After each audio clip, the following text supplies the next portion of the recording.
Human alimentary canal, human की अगर alimentary canal की बात करते हैं तो यहाँ पे देखिए, अगर एलिमेंट्री कैनाल या डाइजेस्टिव सिस्टम देखिए, यहाँ पर जो डाइजेस्टिव सिस्टम होता है ना ह्यूमन का, it is just like tube, like एक ट्यूब की तरह से ही डाइजेस्टिव सिस्टम है हमारा, बिल्कुल एक ट्यूब की तरह। यहाँ पे देखिए ट्यूब मैंने बनाई है, इस ट्यूब के अंदर चंद एक पार्ट्स आते हैं जो कि डाइजेशन में बहुत हेल्पफुल होते हैं। डाइजेस्टिव सिस्टम के पार्ट्स है, पहला जो हिस्सा है वो है ओरल कैविटी। ओरल कैविटी, ये जो माउथ वाला हिस्सा है ना, माउथ से पीछे के अंदर की तरफ जो स्पेस होगी उसे ओरल कैविटी कहेंगे।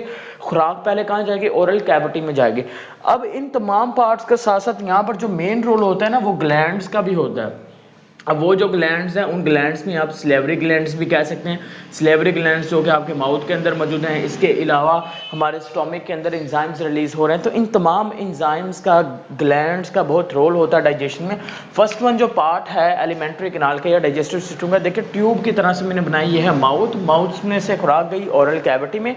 ओरल कैविटी में क्या था? स्लेवरी ग्लैंड्स जिन्होंने सलाइवा प्रोड्यूस किया, उसके बाद खुराक गई फेरेंक्स में। फेरेंक्स में ये देखिए, ये जो अंदर की तरफ हिस्सा है ना, जिसमें आपके टंग आ जाती है, जुबान आती है, दांत आते हैं, आपका तालू आ जाता है, ये सारे का सारा हिस्सा ओरल कैविटी में आएगा।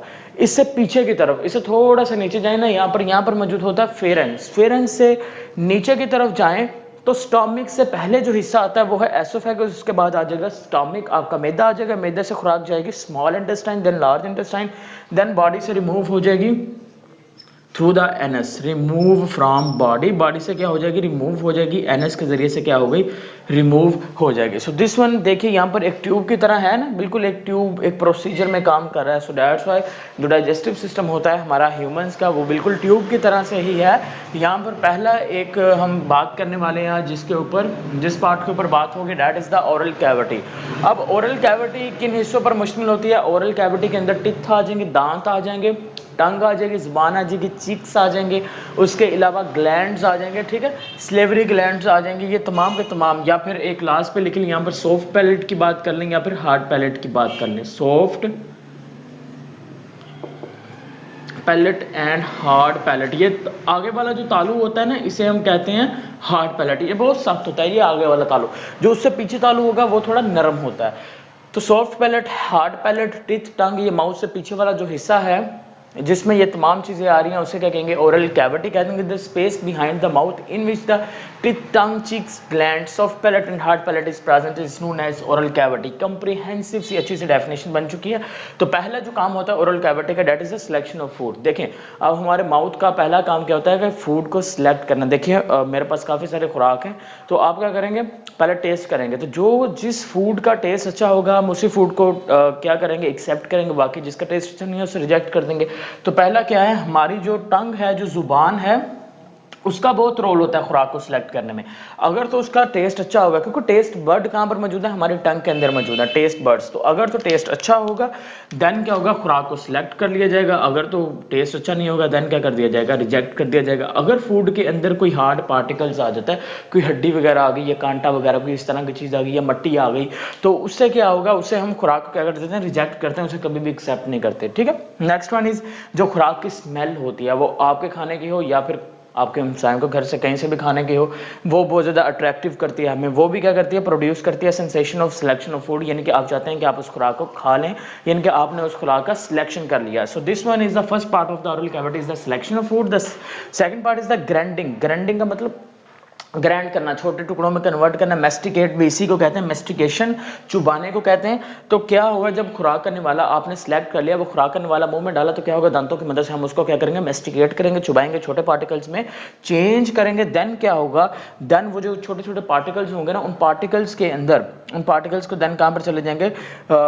अब इसको मेस्टिकेट करने की जरूरत क्यों होती है? ये जो छोटे पार्टिकल्स है ना, ये छोटे पार्टिकल्स जो नेक्स्ट पार्ट है ना ओरल कैविटी से, जो आगे वाले हिस्से हैं, फेरेंक्स या एसोफेगस, इनमें से ना गुजर नहीं सकते। जैसे मैंने यहाँ पर कहा था कि हमें डाइजेशन की जरूरत क्यों है, तो यहाँ पर भी रीजन थी एक, और इसी तरह से यहाँ पर भी रीजन है कि मेस्टिकेशन की जरूरत क्यों है। मेस्टिकेशन की जरूरत इसलिए है क्योंकि अगर पार्टिकल, अगर फूड का जो पार्टिकल है वो बड़ा होगा, तो फूड का पार्टिकल जो बड़ा है ना, ना तो फेरेंक्स से गुजर सकेगा ना ही एसोफेगस से गुजर सकेगा, और मोर ओवर उसके ऊपर जो एंजाइम्स और ग्लैंड्स वगैरह हैं वो भी अच्छी तरह से काम नहीं करेंगे। दैट्स व्हाई हम खुराकों क्या करते हैं? मेस्टिकेट करते हैं, छोटे पार्टिकल्स में कन्वर्ट करते हैं, ताकि वो इजीली पास हो जाए, लेरेंक्स से भी पास हो जाए, फेरेंक्स से भी पास हो जाए और उसके अलावा एसोफेगस से भी पास हो जाए। और उसके बाद क्या होगा, उसके बाद हम यहाँ पर बात करते हैं कि जो एंजाइम्स हैं वो भी किस पार्टिकल्स पे अमल करेंगे, काम करेंगे, छोटे पार्टिकल्स के। दैट्स वाई उसको तोड़ने को मेस्टिकेट करना बहुत इंपॉर्टेंट है। उसके बाद अब क्या होगा, जब हम खुराक के पार्टिकल्स को चुबा लेंगे, छोटे छोटे पार्टिकल्स में जब रोटी या ब्रेड टूट जाता है,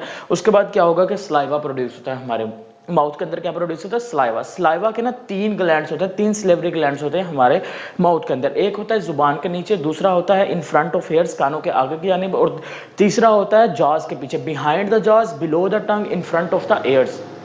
कहाँ कहाँ मौजूद है पेयर्स?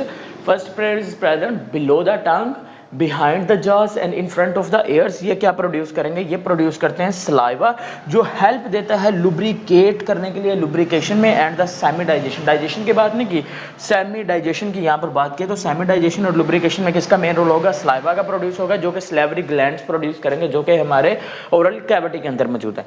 तो यहाँ पे देखिए सलाइवा प्रोड्यूस होगा। सलाइवा की कंपोजिशन देखें तो सलाइवा के अंदर वाटर और म्यूकस भी होगा, जो क्या करेगा, जो उस फूड पार्टिकल्स को गीला करेगा और नरम भी करेगा। म्यूकस इसको नरम कर देगा। सोडियम बाइकार्बोनेट का काम क्या होता है? सोडियम बाइकार्बोनेट का काम ये होगा कि ये क्या करेगा, पीएच को मेंटेन करता है। यानी कि आपने बहुत ज्यादा एसिडिक फूड खा लिया, ये बेसिक फूड खा लिया, जिससे क्या अब उसको क्या करना, उसको न्यूट्रल करना है। न्यूट्रल करने के लिए पीएच मेंटेन करनी पड़ेगी, और पीएच मेंटेन कौन करेगा? सोडियम बाइकार्बोनेट, जो कहां पर मौजूद है? सलाइवा में मौजूद है। और कहां से रिलीज हो रहा है? सलाइवरी ग्लैंड से रिलीज हो रहा है। That is present in the oral cavity के अंदर मौजूद है। नेक्स्ट वन देखिए, थर्ड वन देखिए। थर्ड इसमें मौजूद है स्लेवरी अमाइलेज। इसका काम क्या होगा? जो कार्बोहाइड्रेट्स हैं, मोस्टली हम कार्बोहाइड्रेट से, मोस्टली जो एनर्जी हम कहाँ से हासिल कर रहे हैं? कार्बोहाइड्रेट से हासिल कर रहे हैं। तो इसका काम क्या होगा कि जो स्लेवरी अमाइलेज है, ये कार्बोहाइड्रेट्स को सब यूनिट्स में चेंज कर देता है। दैट्स वाई हमने यहाँ पर क्या लिखा है कि यहाँ पर क्या हो रही है? खुराक की सेमिडाइजेशन हो रही है।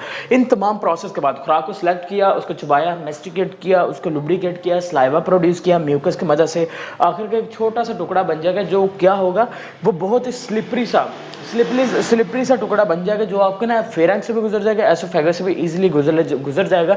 वो जो स्मॉल पीस होगा फूड का, जो काफ़ी ज़्यादा स्लिपरी होगा, उसको हम क्या नाम देते हैं? उसको हम नाम देते हैं बोलस का नाम दे देंगे। सो यहाँ तक अगर ओरल कैविटी से related if you have any sort of question related to the oral cavity, so you can ask in the comment box. तब तक के लिए अल्लाह हाफिज।